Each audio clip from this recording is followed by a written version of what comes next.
ओम शांति। आज 4 फरवरी 2026 के बाबा के अनमोल मधुर महावाक्य सुनेंगे। आज की मुरली में बाबा हम बच्चों को एक पारिवारिक भाषण दे रहे हैं जहां बाप और बच्चे हैं। तो बाबा कहते दुनिया में भक्त आत्माएं भगवान की महिमा करते हैं, परंतु बच्चे बाबा की क्या महिमा करेंगे। बाप तो बाप है और बाप सब बच्चों को बहुत प्यार करते हैं। तो इसीलिए जब हे बाबा कहते हैं तो हे बाबा अर्थात शिव बाबा के लिए कहते हैं। साथ ही बाबा कहते हैं बच्चे, इस ड्रामा के अंदर तुम्हें आत्म अभिमानी बनकर के अपना हीरो पार्ट बजाना है। हर एक आत्मा का अपना अपना पार्ट है। हमें किसी के पार्ट के साथ कभी रीस नहीं करनी है, क्योंकि हर आत्मा को बाबा ने यूनिक पार्ट दिया है। साथ ही साथ सवेरे सवेरे उठकर अपने आप से बातें करनी है, अर्थात अभ्यास करना है कि मैं इन शरीर की कर्मेंद्रिय से अलग हूं। बाबा आप कितना मीठा हो जो हमें दुनिया की सबसे न्यारी निराली नॉलेज देते हो। बाबा कहते ये ज्ञान सबसे न्यारा निराला है। मनुष्य आत्माएं उसको समझ ही नहीं पाते हैं, लेकिन तुम बच्चों को बाबा ने आदि मध्य अंत का संपूर्ण ज्ञान दिया है। तो सुनते हैं आज के बाबा के अनमोल मधुर महावाक्य। ओम शांति। मीठे बच्चे, संगम पर तुम्हें नई और निराली नॉलेज मिलती है। तुम जानते हो हम सब आत्माएं एक्टर्स हैं, एक का पार्ट न मिले दूसरे से। आज की मुरली से प्रश्न है, माया पर जीत पाने के लिए तुम रूहानी योद्धों को, क्षत्रियों को कौन सी युक्ति मिली हुई है। आज बाबा बच्चों को एक नया टाइटल देते हैं और कहते हैं, हे रूहानी क्षत्रियो, तुम सदा श्रीमत पर चलते रहो। आत्म अभिमानी बन बाप को याद करो। रोज सवेरे सवेरे उठ याद में रहने का अभ्यास डालो। माया पर विजय प्राप्त कर लेंगे। ये अभ्यास डालेंगे तो माया पर विजय प्राप्त कर लेंगे। उल्टे सुलटे संकल्पों से बच जाएंगे। याद की मीठी युक्ति माया जीत बना देंगी। आज की मुरली से पहले गीत बजा है, जिसका साथी है भगवान, उसको क्या रोके आंधी और तूफान। ओम शांति। ये मनुष्य के बनाए हुए गीत है। इनका अर्थ कोई कुछ भी नहीं जानते। गीत भजन आदि गाते हैं, महिमा करते हैं भक्त लोग, परंतु जानते कुछ भी नहीं। भगवान की महिमा जरूर करते हैं और वो महिमा बनी है कर्तव्य के आधार पर, लेकिन न कर्तव्य को जान पाते हैं न महिमा के बोल समझ पाते हैं। महिमा बहुत करते हैं। तुम बच्चों को कोई महिमा नहीं करनी है। बच्चे बाप की कभी महिमा नहीं करते। कितना पारिवारिक भाषण बाबा देते हैं।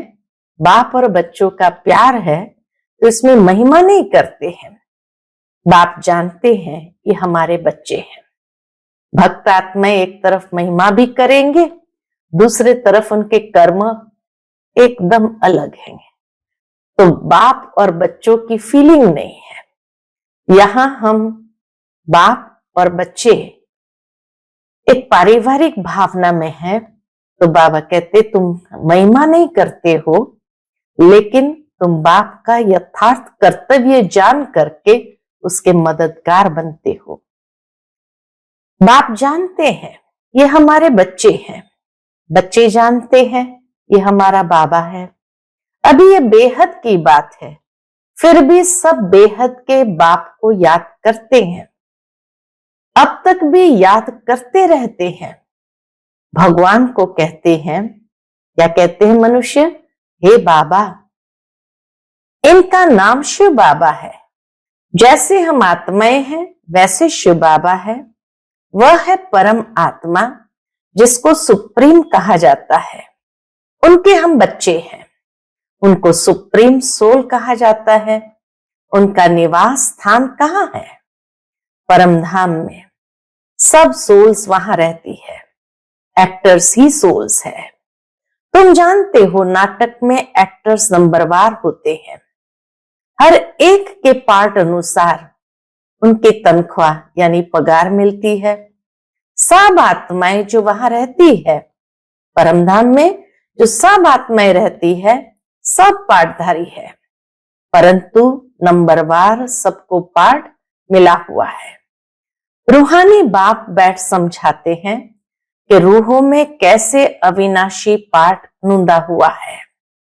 सब रूहों का पार्ट एक जैसा नहीं हो सकता, सब में ताकत एक जैसी नहीं। तुम जानते हो कि सबसे अच्छा पार्ट उनका है, इनका, जो पहले शिव की रुद्रमाला में है। नाटक में जो बहुत अच्छे अच्छे एक्टर्स होते हैं, उनकी कितनी महिमा होती है। सिर्फ उनको देखने लिए भी लोग जाते हैं। आजकल सेलिब्रिटीज को देखने के लिए भी लोग जाते हैं। तो ये बेहद का ड्रामा है। इस बेहद के ड्रामा में भी ऊंच एक बाप है। ऊंचते ऊंच एक्टर, क्रिएटर, डायरेक्टर भी कहे, वह सब है हद के एक्टर्स, डायरेक्टर्स आदि। उनको अपना छोटा पार्ट मिला हुआ है। पार्ट आत्मा बजाती है, परंतु देह अभिमान के कारण कह देते कि मनुष्य का ऐसा पार्ट है। बाप कहते हैं पार्ट सारा आत्मा का है। आत्म अभिमानी बनना पड़ता है। बाप ने समझाया है कि सतयुग में आत्म अभिमानी होते हैं, वहां नेचुरल आत्म अभिमानी होते हैं। बाप को नहीं जानते। यहां कलयुग में तो आत्म अभिमानी भी नहीं और बाप को भी नहीं जानते। अभी तुम आत्म अभिमानी बनते हो तो बाप को भी जानते हो। तुम ब्राह्मणों को निराली नॉलेज मिलती है। ये सारी नॉलेज है निराली, न्यारी। तुम आत्मा को जान गए हो कि हम सब आत्माएं एक्टर्स हैं। सबको पार्ट मिला हुआ है जो एक न मिले दूसरे से। हर एक आत्मा यूनिक है, वह पार्ट सारा आत्मा में है।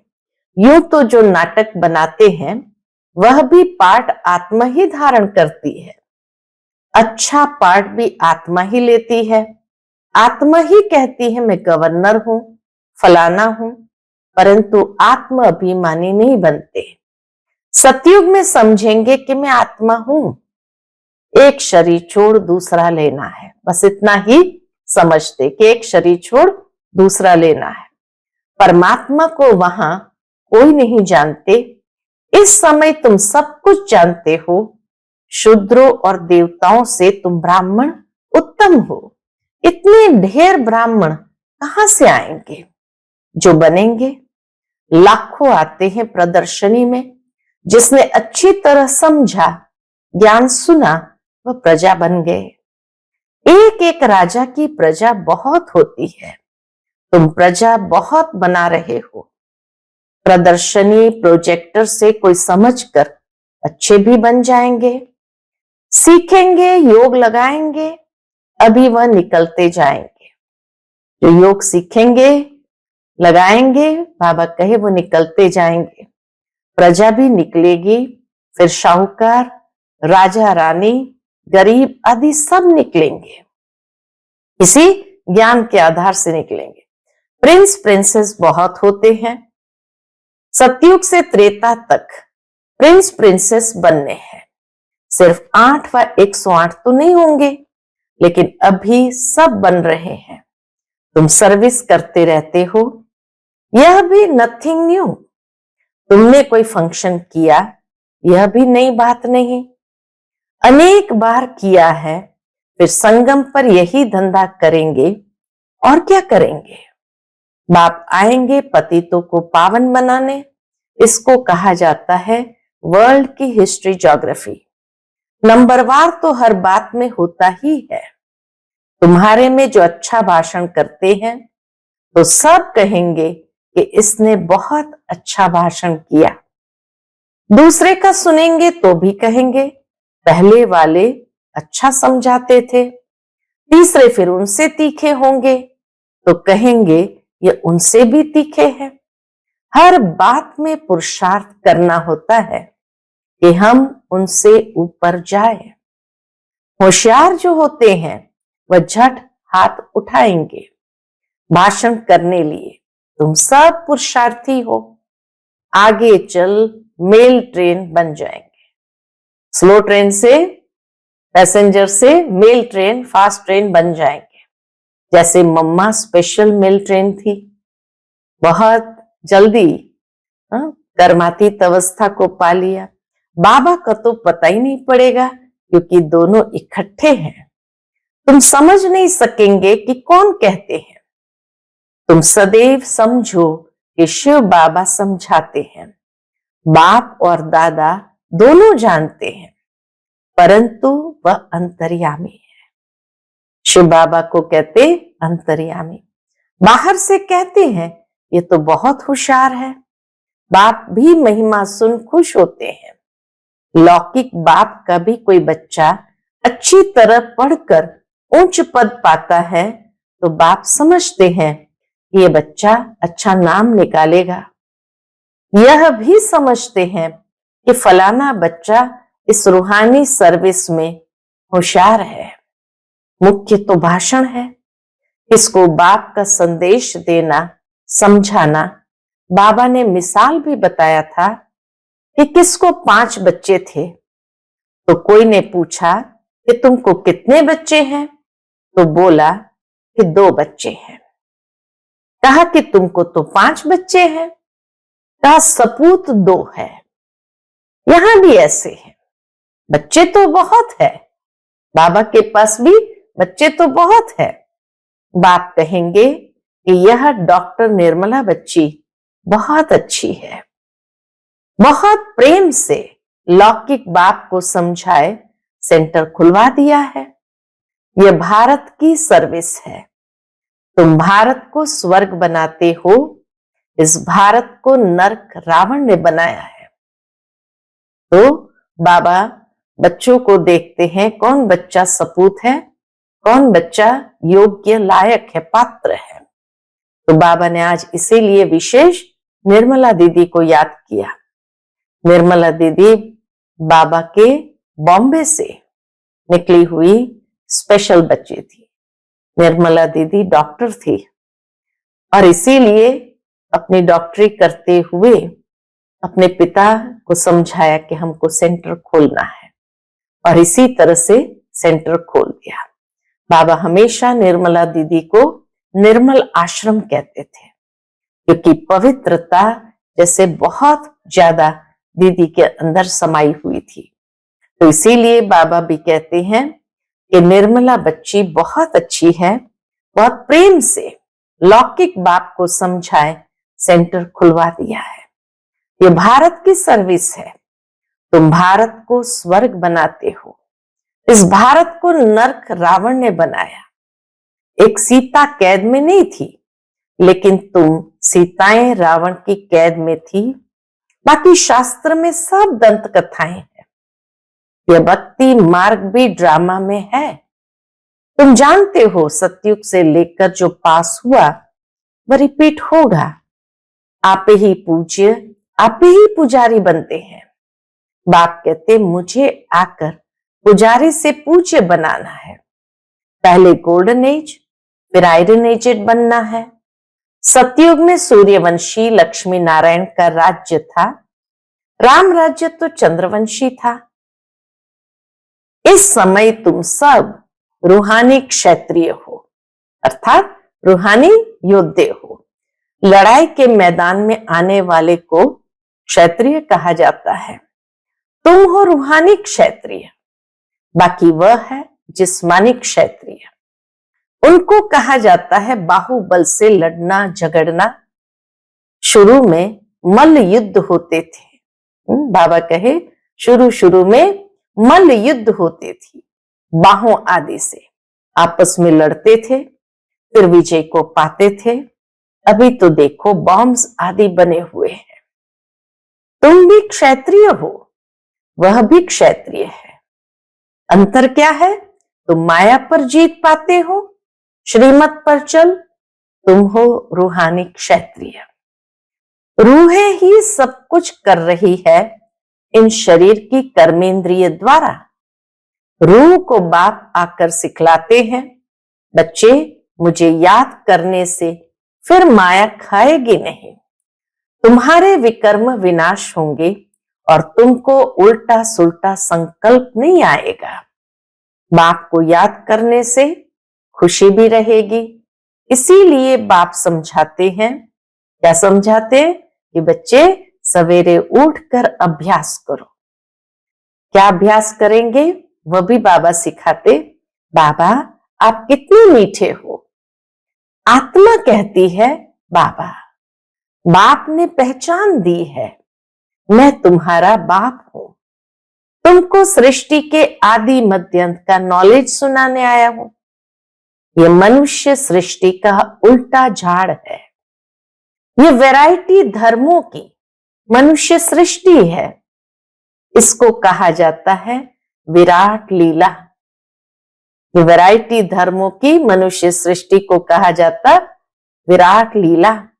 बाप ने समझाया है कि इस मनुष्य झाड़ का मैं बीज रूप हूं। मुझे याद करते हैं, कोई किस झाड़ का है, कोई किस झाड़ का है, फिर नंबरवार निकलते हैं। ये ड्रामा बना हुआ है।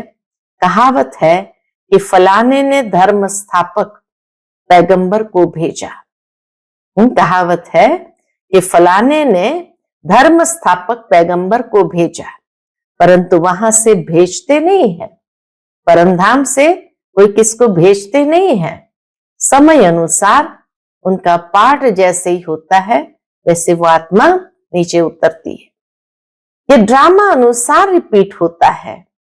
यह एक ही है जो धर्म और राजधानी स्थापन कर रहे हैं। यह दुनिया में कोई भी नहीं जानते। अभी है संगम, विनाश की ज्वाला प्रज्वलित होनी है। यह है शिव बाबा का ज्ञान यज्ञ। उन्होंने रुद्र नाम रख दिया है। प्रजापिता ब्रह्मा द्वारा तुम ब्राह्मण पैदा हुए, तुम उच्च ठहरे ना। पीछे और बिरादरियां निकलती हैं। वास्तव में तो सब ब्रह्मा के बच्चे हो। ब्रह्मा को कहा जाता है ग्रेट ग्रेट ग्रैंडफादर। सीजरा है। पहले पहले ब्रह्मा उच्च, फिर सीजरा निकलता है। कहते हैं भगवान सृष्टि कैसे रचते हैं? रचना तो है। जब वह पतित होते हैं तब उनको बुलाते हैं। वही आकर दुखी सृष्टि को सुखी बनाते हैं। इसीलिए बुलाते हैं बाबा दुख हरता सुख करता आओ। नाम रखा है हरिद्वार। हरिद्वार अर्थात हरि का द्वार। वहां गंगा बहती है। समझते हैं हम गंगा में स्नान करने से हरि के द्वार चले जाएंगे। लोग हरिद्वार पर जाकर के विशेष गंगा में स्नान करते हैं। समझते हैं यहां स्नान करने से हम हरि के द्वार चले जाएंगे, परंतु हरि का द्वार है कहां? वह फिर से कृष्ण को कह देते हैं हरि का द्वार तो शिव बाबा है। दुख हरता सुख करता। पहले तुमको जाना है अपने घर। तुम बच्चों को अपने बाप का और घर का अभी मालूम पड़ा है। बाप की गद्दी थोड़ी ऊंची है। फूल है ऊपर में, फिर युगल दाना, उससे नीचे फिर है विजयंती माला, सो विष्णु की माला। विष्णु के गले का हार, वही फिर विष्णुपुरी में राज्य करते हैं। ब्राह्मणों की माला नहीं है। क्यों? क्योंकि घड़ी घड़ी टूट पड़ते हैं। बाप समझाते हैं कि नंबरवार तो है ना। आज ठीक है, कल तूफान आ जाते हैं। ग्रहाचारी आने से ठंडे हो जाते हैं। बाप कहते मेरी बनंती आश्चर्यवत सुनंती कथंती ध्यान में जावंती, माला में पिरोवंती, फिर एकदम भागंती, चांडाल बनंती। फिर माला कैसे बने, इसीलिए ब्राह्मणों की माला बनती नहीं। तो बाप समझाते हैं कि ब्राह्मणों की माला नहीं बनती। भक्त माला में मुख्य फीमेल्स में मीरा और मेल्स में नारद। संगम पर बाप ही आकर सबको मुक्ति, जीवन मुक्ति देते हैं। बच्चे समझते हैं हम ही स्वर्ग के मालिक थे, अभी नरक में है। बाप कहते कि नरक को लात मारो, स्वर्ग की बादशाही लो। जो तुम्हारी रावण ने छीन ली है, वही स्वर्ग की बादशाही वापस लेनी है जिसको रावण ने छीन ली है। ये तो बाप ही आकर बताते हैं। वह इन सब शास्त्रों, तीर्थों आदि को जानते हैं। बीज रूप है ना बाबा, बीज रूप है ना, ज्ञान का सागर, शांति का सागर, ये आत्मा कहती है। बाप समझाते हैं कि लक्ष्मी नारायण सतयुग के मालिक थे। उनके आगे क्या था, सतयुग के आगे क्या था? जरूर कलयुग का अंत होगा, तो संगम युग हुआ होगा। फिर अब स्वर्ग बनता है। बाप को स्वर्ग का रचयिता कहा जाता है। स्वर्ग स्थापन करने वाला ये लक्ष्मी नारायण स्वर्ग के मालिक थे। इन्हों को वर्षा कहां से मिला, इन्हों को वर्षा कहां से मिला? स्वर्ग के रचता बाप से। बाप का ही यह वर्षा है। तुम कोई से भी पूछ सकते हो कि लक्ष्मी नारायण को सतयुग की राजधानी थी कैसे ली, कोई बता नहीं सकेंगे। यह दादा भी कहता है कि मैं नहीं जानता था, पूजा करता था परंतु जानता नहीं था। अब बाप ने समझाया है, ये संगम पर राजयोग सीखते हैं। गीता में ही राजयोग का वर्णन है। सिवाय गीता के और कोई भी शास्त्रों में राजयोग की बात नहीं है। बाप कहते हैं मैं तुमको राजाओं का राजा बनाता हूं। भगवान ने ही आकर नर से नारायण बनने की नॉलेज दी है। भारत का मुख्य शास्त्र है गीता। गीता कब रची गई यह नहीं जानते। बाप कहते कल्प कल्प संगम पर आता हूं। जिनको राज्य दिया था वो राज्य गंवाकर फिर तमो प्रधान दुखी बन पड़े हैं। रावण का राज्य है, सारे भारत की ही कहानी है। भारत है ऑलराउंड, और तो सब बाद में आते हैं। बाप कहते हैं तुमको 84 जन्मों का राज बताता हूं। 5000 वर्ष पहले तुम देवी देवता थे। तुम अपने जन्मों को नहीं जानते हो। हे भारतवासियों, कितना प्यार से बाबा कहते तुम अपने जन्मों को नहीं जानते हो। हे भारतवासियों, बाप आते हैं अंत में।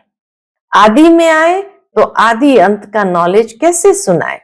सृष्टि की वृद्धि ही नहीं हुई है तो समझाएं कैसे? वहां तो नॉलेज की दरकार ही नहीं है। बाप अभी संगम पर ही नॉलेज देते हैं। नॉलेजफुल है ना, जरूर नॉलेज सुनाने अंत में आना पड़े। आदि में तुमको क्या सुनाएंगे, ये समझने की बातें हैं। भगवान वाच, मैं तुमको राजयोग सिखाता हूं।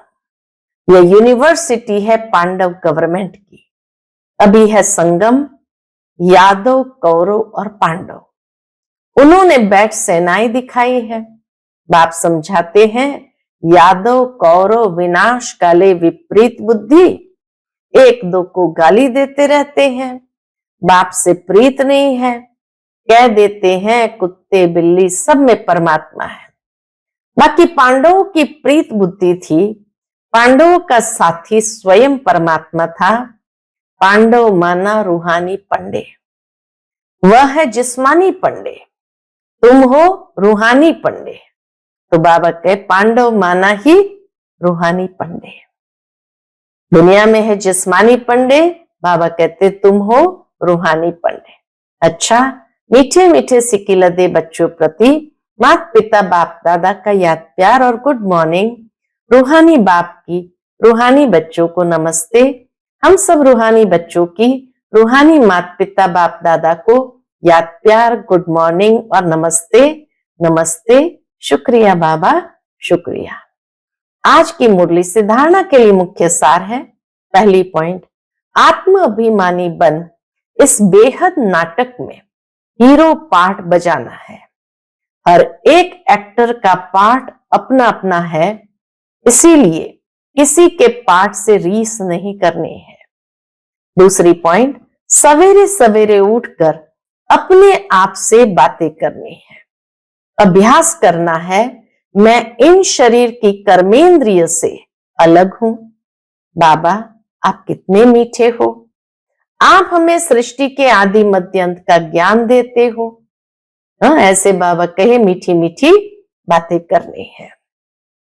आज का बाप दादा का मधुर वरदान हम बच्चों के प्रति है, बाप के संस्कारों को अपना निजी संस्कार बनाने वाले व्यर्थ व पुराने संस्कारों से मुक्त भव। बाप के संस्कारों को अपना निजी संस्कार बनाने वाले व्यर्थ व पुराने संस्कारों से मुक्त भव। कोई भी व्यर्थ संकल्प व पुराने संस्कार देह अभिमान के संबंध से हैं। आत्मिक स्वरूप के संस्कार बाप समान होंगे। जैसे बाप सदा विश्व कल्याणकारी, परोपकारी, रहम दिल, वरदाता है, ऐसे स्वयं के संस्कार नेचुरल बन जाए। संस्कार बनना अर्थात संकल्प, बोल और कर्म स्वतः। संस्कार बनना अर्थात संकल्प, बोल और कर्म स्वतः उसी प्रमाण चलना। जीवन में संस्कार एक चाबी है जिससे स्वतः चलते रहते हैं, फिर मेहनत करने की जरूरत नहीं रहती। आज का स्लोगन है, आत्मिक स्थिति में स्थित रह, अपने रथ यानी शरीर द्वारा कार्य कराने वाले ही सच्चे पुरुषार्थी है। आत्मिक स्थिति में स्थित रह, अपने शरीर द्वारा कार्य कराने वाले ही सच्चे पुरुषार्थी है।